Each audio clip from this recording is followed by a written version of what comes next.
My husband's family wouldn't stop digging up my past, so I exposed theirs. So, I'm a 34-year-old woman who's been hitched to my husband for a bit over 2 years. He's from one of those old money families, the kind that talks about legacy and pedigree like it's normal. They live in this whole different universe with country club memberships, private schools, and lake houses for the summer. My upbringing? Totally different. I grew up in a working-class neighborhood, where we learned to patch tires and stretch leftovers into another meal. When I was 15, I messed up and shoplifted something small. Got caught and ended up with a juvenile record, which meant I had to work extra hard for the next decade to make sure that little screw-up didn't define me. I pulled it together, got good grades, snagged a computer science degree, and worked my way up in the tech world. After taking some risks, I finally launched my own company. It took forever, but it finally paid off. Nowadays, I lead a team of smart folks and create tech products that actually make a difference. You'd think that kind of turnaround would let anyone move past a teenage slip-up, especially since I've never hidden it. My husband knew all about it before we even started dating seriously, and he never made a fuss. But his family? They see it as a running joke. The first time it happened, it was pretty subtle. We were at a family dinner a few months before the wedding, and his dad made a comment about keeping valuables locked up, said with a laugh that didn't reach his eyes. Everyone chuckled awkwardly. I let it go, thinking it was a one-time deal. But then his mom started calling me the comeback kid at every gathering, always with a little smirk, always just sarcastic enough to not sound like a compliment. I tried to fit in, doing what I could to help. I got his brother a job referral at a startup, built a free website for his sister's candle business, little stuff like that. But it didn't change anything. The jokes kept flowing. At a neighborhood barbecue, his brother handed me a plastic fork with a wink, saying, "Just in case anything goes missing." People laughed, but I could see some of them looking at me like the joke had a bit of truth to it. I asked my husband to step in and say something. He said he didn't like the jokes either, but felt torn between loyalty to them and protecting me. I wanted to believe him, but then I found out they'd brought up my juvenile record at his bachelor party, telling stories about how he tamed the wild one and rescued a lost cause. I wasn't there, but one of his friends clued me in on the whole thing, their laughter, how they made it seem like I should be grateful they let someone like me in. That was when I stopped hoping they'd change. I didn't confront them or yell, I just started paying attention. I dug around, not to start a fight, but to protect myself. I looked into public records, got a background check from a researcher who owed me, and made some quiet inquiries. What I found was shocking.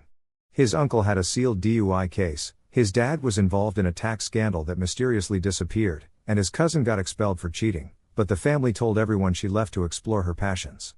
I didn't say a word. I just filed it all away for safekeeping.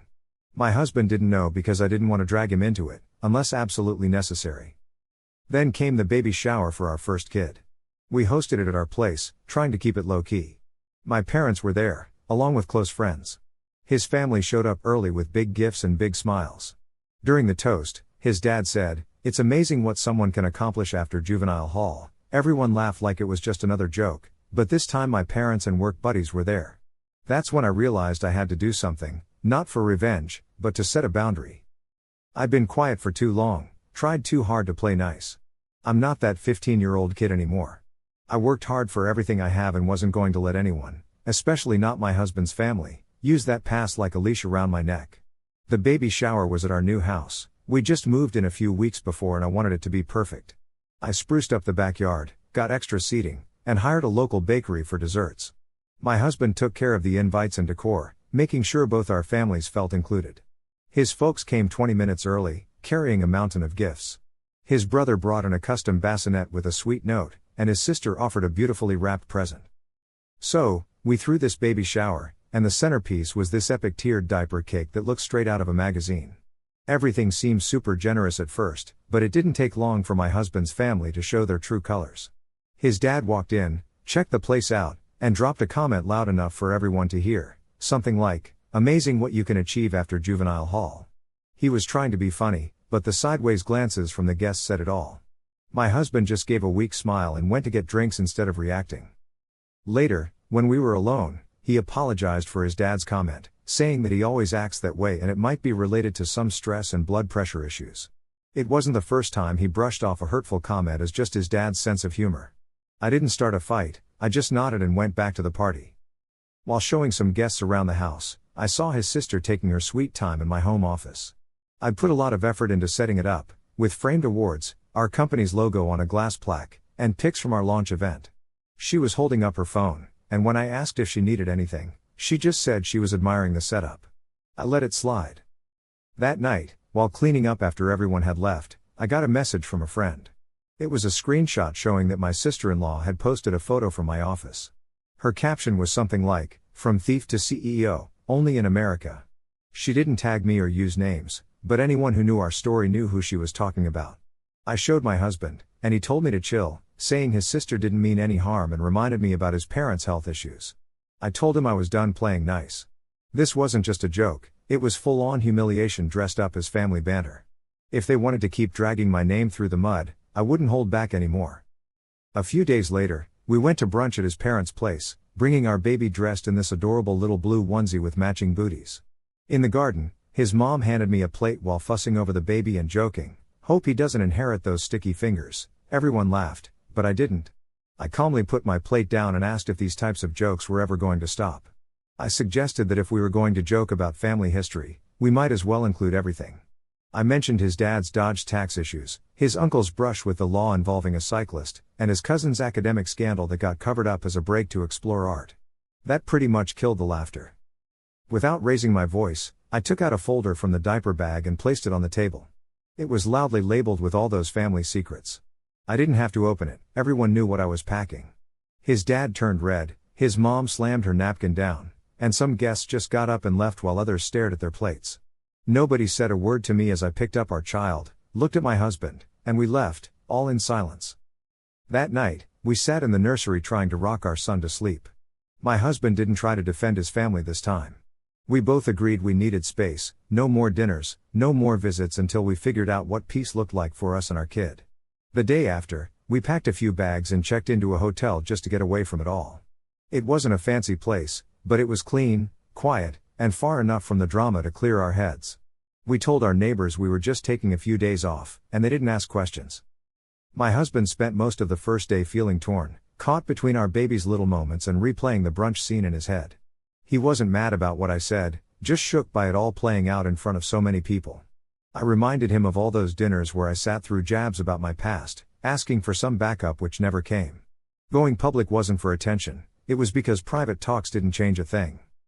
That afternoon, his dad called 3 times, no apologies, just voicemails demanding that my husband control me and fix the mess before their family's reputation took a hit. He played one with the volume low, shook his head, and said he was done, then blocked his number. Later that night, his mom sent a long, passive-aggressive text making me out to be the villain for embarrassing them in their own home. So, I went home and had enough of this toxic family situation. I finally fired off a message listing all the years of insults, showing screenshots of their nasty online comments, and pointing out how they've always made fun of my past. Then, I just blocked her number and all her social accounts. The next day, I noticed his brother quietly unfollowed my company's page, which wasn't a shocker. But later on, he posted something on his profile saying, "Some people dig their own graves and then wonder why nobody shows up at the funeral." The timing was no accident. I sent the post to a lawyer I trust, and he reassured me I hadn't broken any laws at brunch. Everything I said was backed by solid records and public info. Still, I didn't want things to blow up online, so I wrote a formal message to the brother, warning him that any more defamatory posts would get a legal response. I made sure to archive everything he'd posted about me. By the end of the day, the post was gone, and he didn't respond. After that, I started being extra cautious. I made a spreadsheet documenting every message, call, and post, with timestamps and everything backed up on 2 cloud drives. I didn't plan on suing, but if things got uglier, I wanted to be ready. Back at the hotel, my husband and I finally had a serious chat without distractions or family interference. I told him he could have any relationship he wanted with his family, but our kid wouldn't be part of it if things stayed toxic. He agreed right away to take a break from visits and calls, saying trust had to be earned. We even set up a counseling session, not just to manage the situation, but because we genuinely needed it. The therapist was great, really sharp, and asked tough questions. It became clear his avoidance had let this mess go on for so long. He wasn't being malicious, just scared, hoping it would all just stop on its own. Instead, things got worse. I wasn't mad during the session, I just laid out all the insults, online posts, the awkward baby shower speech, and the brunch. The therapist helped us make a plan, and I suggested having a formal conversation with his family members who genuinely wanted to mend things. But only if they owned up to what happened, apologized without excuses, and agreed to set some boundaries. We stayed at the hotel for 4 nights, not for a vacation, but just to get a breather, no visitors, no texts, just time to think. When we left, I felt like we'd finally drawn a line, not out of anger, but because it was necessary. A few days after we got back, I got a note through a mutual friend from my husband's cousin. He'd stayed out of all the drama but had always been polite. He said he appreciated what I said at brunch and thought someone needed to break the silence. He asked to meet discreetly, so we met at a small park. He came with a folder full of stuff. He wasn't after revenge, he just wanted to talk. Turns out, he was adopted into the family and, though they provided for him, he was treated like an outsider. He was expected to keep their secrets and always defend their image. He even told me the family had paid hush money to cover up a harassment case involving my father-in-law at one of his businesses. The cousin had found emails and confidential memos during an internship there.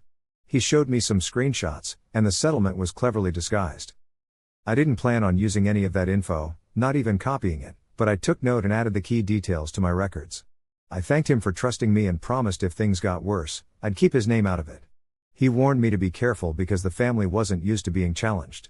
That same week, my husband set up a meeting between me and his sister. He thought we might patch things up, so we met at a quiet cafe. She came dressed like it was brunch with a client, made small talk, but I cut straight to the chase. She shrugged off her past comments as harmless fun, couldn't remember ever defending me, and insisted I misunderstood her tone. The conversation went nowhere. I just got up, paid for my coffee, and left. So, I didn't say anything else and went back home, where I told my husband that just saying sorry wasn't enough. Those jokes that tear people down aren't harmless, and anyone who doesn't get that has no place around our kid. He didn't argue about it, and a few days later, he started going to therapy on his own. He wanted to figure out why he let things slide for so long. I told him therapy isn't about blaming anyone, it's about taking responsibility. If we wanted to make our home better, we had to start being honest. Later that week, I went to pick up our son from daycare, and this woman I didn't know came up to me outside. She said she was an old friend of my husband's mom. She looked at my son and said, "Raising a little rebel, huh?" And then just walked away. I didn't waste time and went straight to the daycare director to make sure all our family and contact details were kept private. I gave them a list of people who could visit and asked them to let me know if anyone unexpected showed up. The director got it and made the changes right away. A couple of days later, my husband's cousin called me. He heard a phone chat between his mom and an uncle. The family was planning a dinner, not to make peace, but to twist the story of what happened at brunch. They wanted to paint me as unstable and aggressive, trying to ruin the family's image. I got an invite through a group email. I didn't ignore it. I replied to everyone, saying I wasn't going to any fake event designed to change the story. I made it clear I wasn't getting involved in any drama, and if people couldn't own up to their behavior, they didn't need to be around me, my husband, or our kid. Only one person responded, an uncle. He sent a sarcastic reply, calling me dramatic and saying I was ruining the family bond. I didn't reply. I saved the email, noted the date, and put it with the rest. 2 weeks after that failed dinner plan, I got a letter in the mail. It was handwritten, on thick paper, no return address. It was from my husband's aunt, neatly written in blue ink. She started by apologizing for not speaking up earlier. She admitted she saw the comments and jokes but kept quiet to keep the peace. She said the family knew how I was treated, they just found it easier to go along with it than challenge it. I gave the letter to my husband without a word. He read it a couple of times and admitted it mattered but wasn't ready to rebuild bridges without true accountability. We didn't reply. The letter wasn't a bridge, it was just validation. In the following days, my husband stopped answering calls from his parents. He didn't make a big deal out of it, he just started ignoring invites, skipping visits, and ditching the usual weekend check-ins. His dad noticed and sent a long group message accusing him of leaving the family, being brainwashed, and letting outside influences ruin everything. After reading it, he handed me his phone, and I blocked his dad's number for him. With that chaos on mute, I started focusing on something new. I had this idea for a while, inspired by the first barbecue joke about plastic forks, a children's book. Not about me directly, just a simple story about second chances, about how mistakes don't define you.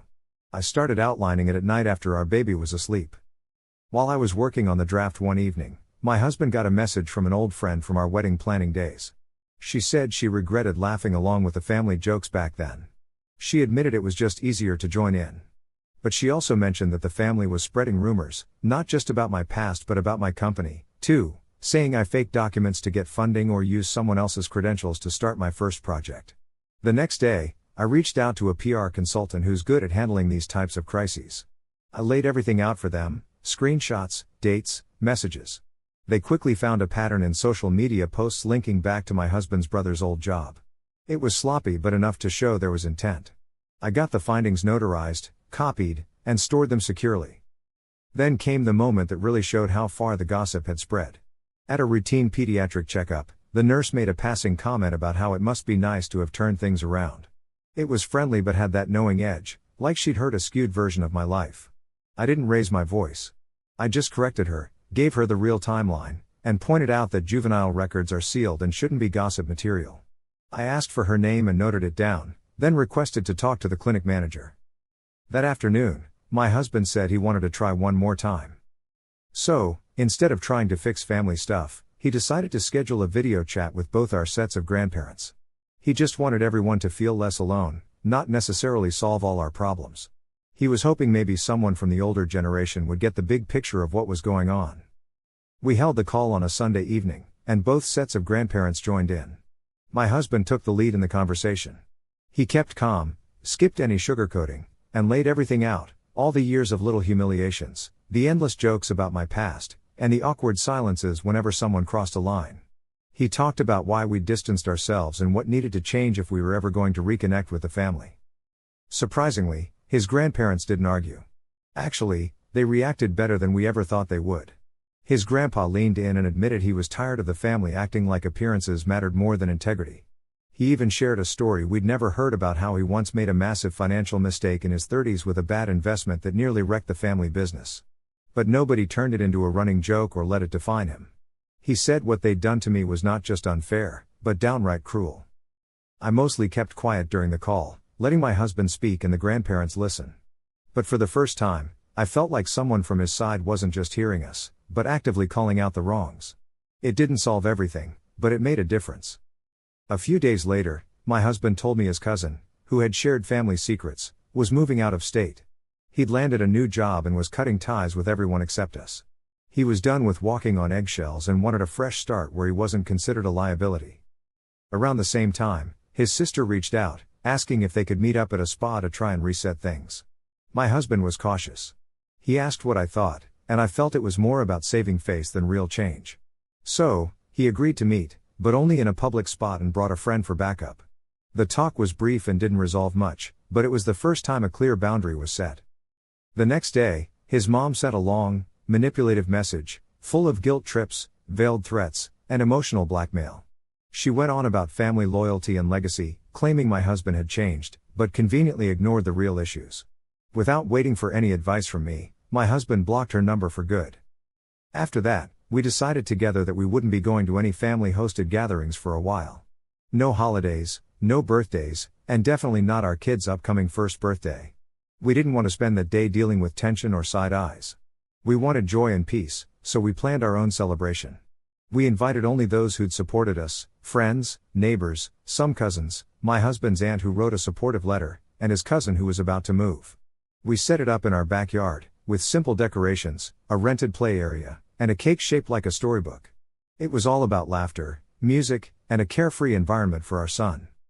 Once everyone left and we tidied up, I finally put in writing what I'd been mulling over for weeks. It wasn't to reconnect or make peace, just a straightforward document to send if anyone tried reaching out without acknowledging the truth. I wrote down the timeline, the history, and our expectations. No names or threats, just a clear message: if anyone wanted to be part of our lives, it had to be with honesty and accountability, not a walk down memory lane filled with denial. About a week after our child's birthday, I finished the letter. It wasn't emotional or pleading, just a straightforward note to every member of my husband's family.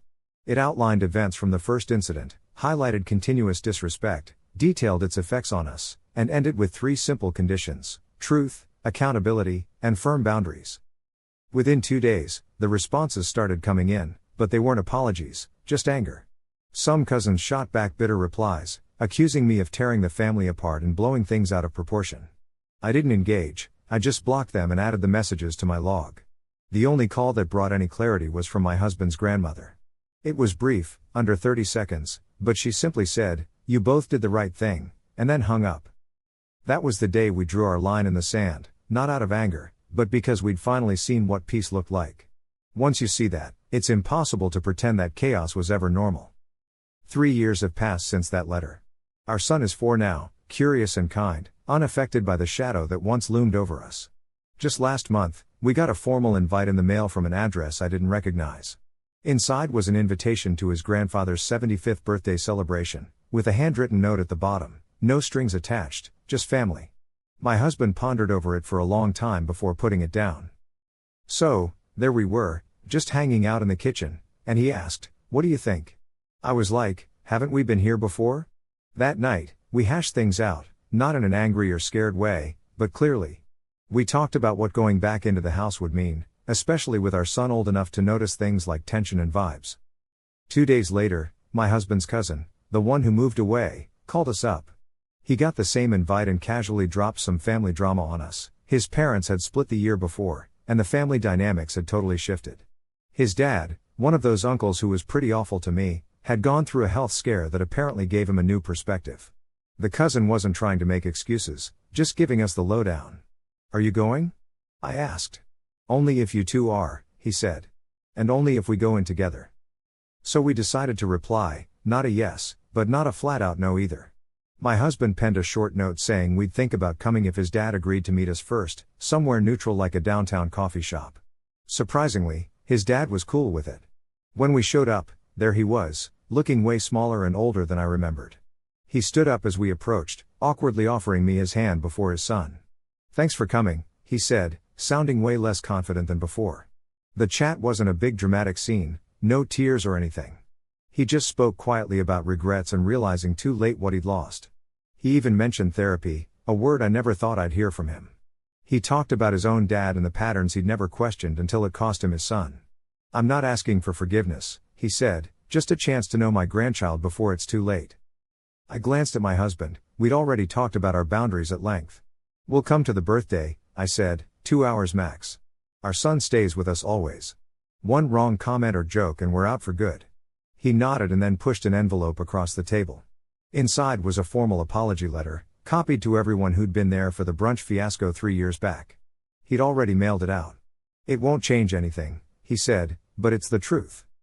We went to the birthday party that weekend. It wasn't perfect. Some family members were awkwardly polite, others were genuinely nice. His mom hugged him for too long and then gave me a hesitant handshake. His sister kept her distance until our son wandered over, curious about her dangly earrings. As we were leaving, his grandfather, the one who'd stood up for us during that epic video call with all the grandparents years ago, took my hand and said quietly, "Sometimes a family needs to break before it can heal properly." I didn't tell him we weren't fully back on board yet, that one polite afternoon didn't erase years of being treated badly. Instead, I just nodded. On the drive home, our son dozed off, clutching a small gift, a wooden puzzle box with a hidden compartment from his granddad. "Are we doing the right thing?" my husband asked, eyes on the road. I looked at our sleeping son, then at my husband, who'd finally learned to stand his ground. "I don't know," I replied honestly. "But I do know we're doing it our way, with our rules, and that's something." We didn't completely dive back into the family circle after that. We set up some ground rules: limited appearances, occasional lunches at public spots, short visits with set end times, and holiday cards with fancy family photos but no personal scoop. It wasn't all about making up or forgiving, it was coexistence on our terms. My business kept thriving, and I finally published my children's book using my real name. The folder full of family drama stayed locked away, not forgotten, but not something I needed to keep out in the open anymore. We built a life with people who truly saw us and loved us anyway. Friends turned into family, neighbors were always there when needed, and work buddies respected our boundaries. We didn't need to burn bridges to find peace, we just stopped crossing the ones that led nowhere good. Thanks for tuning in. If you haven't yet, please subscribe and hit the notification bell to stay updated with more crazy real-life stories happening around you.